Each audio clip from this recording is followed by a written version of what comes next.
What is the ESG grift? I know it's something that you've talked a lot about, and it's one of these industries where a lot of money has flowed. We now are starting to see analysis of like ESGs all over someone's website.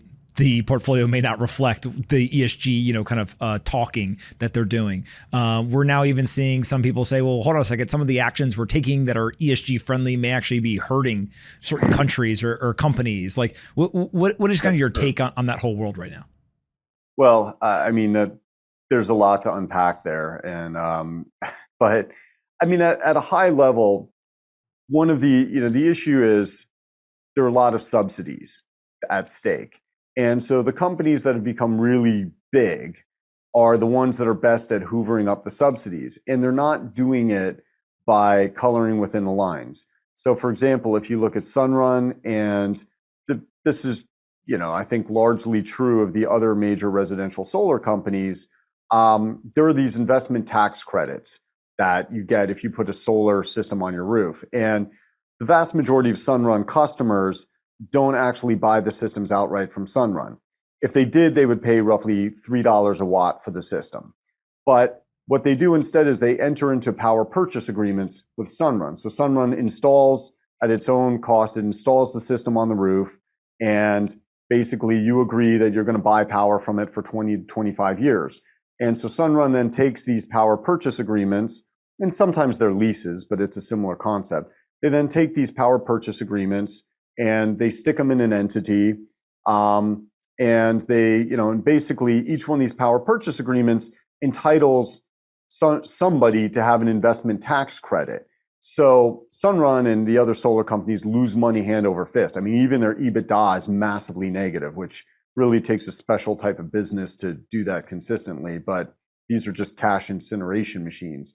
But so Sunrun's unable to use these investment tax credits itself, but it effectively sold them by sticking these PPAs into an entity and kind of selling off an interest that receives the tax credit. Now, the issue here, the grift, is that if you go back to what my statement that if you bought this from Sunrun and said, yeah, hey, I'm going to pay cash, put it on my roof, you'd pay about $3 a watt.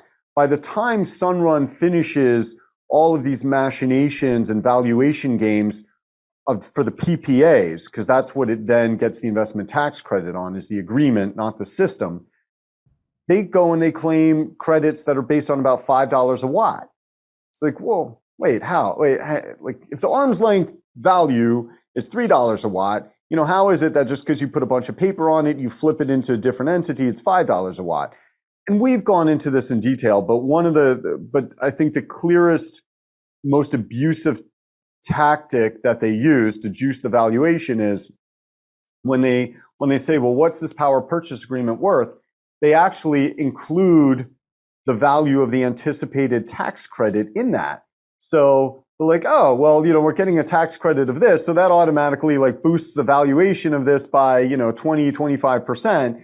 And then of course now there's a little bit more of a tax credit, so we boost it again. And so it's this iterative, process, but it's just ludicrous. Now, that's the problem when you have a setup, and I understand why, the government has certain, they've got policies that they think are good for society. Let's subsidize the private market, to do this. But problem is you're always going to have people who are abusive and push, and really push the line there, or maybe are over the line. Those are the ones who are going to be the winners, the ones who are just able to vacuum up the money the best. So that's one way in which ESG is a grift, just tremendous abuse. And that's not just in the residential solar space. It's in a lot of this green stuff. Wherever there are subsidies, the winners generally are abusing the system. Then of course we have the whole greenwashing thing, calling something sustainable and green when it's not. And then as you alluded to, there are a lot of questions about like, well, gee, is a solar panel really as green? I mean, a lot of times when they talk about, the carbon savings, they're excluding where it's made. China, what type of power is used to produce it? Coal-fired power. How does it get over here? Diesel-powered boat. And then what happens when the sun doesn't shine? Well, you generally have to have a backup generator online. So when you look at the utility scale solar projects and wind projects, they have to have a power plant that's idling, because you can't just say, okay, well, we're going to flip the switch and spin it up. So it's idling and emitting carbon all the time. So when you get the accounting for the carbon emissions, a lot of times it excludes that stuff. And I'll just like to give you an example. One of, I think, the most egregious examples of this type of bullshit accounting that I've come across within the EU, countries like Germany had shut down a number of their coal. Well, they were going to shut down their coal-fired power plants, but the way the EU's carbon accounting system works is if you stop burning coal, but you replace it with biomass or wood that is sourced from outside of the country,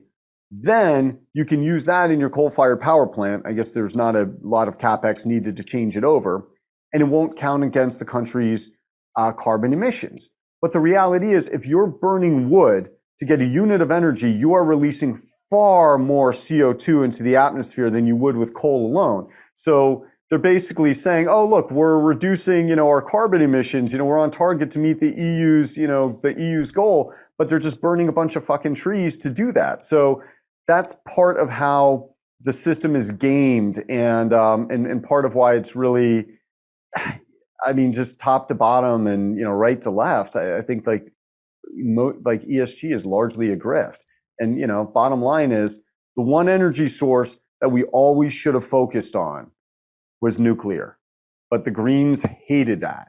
And so, yeah, you want something that's cheap, renewable, and, and basically limitless.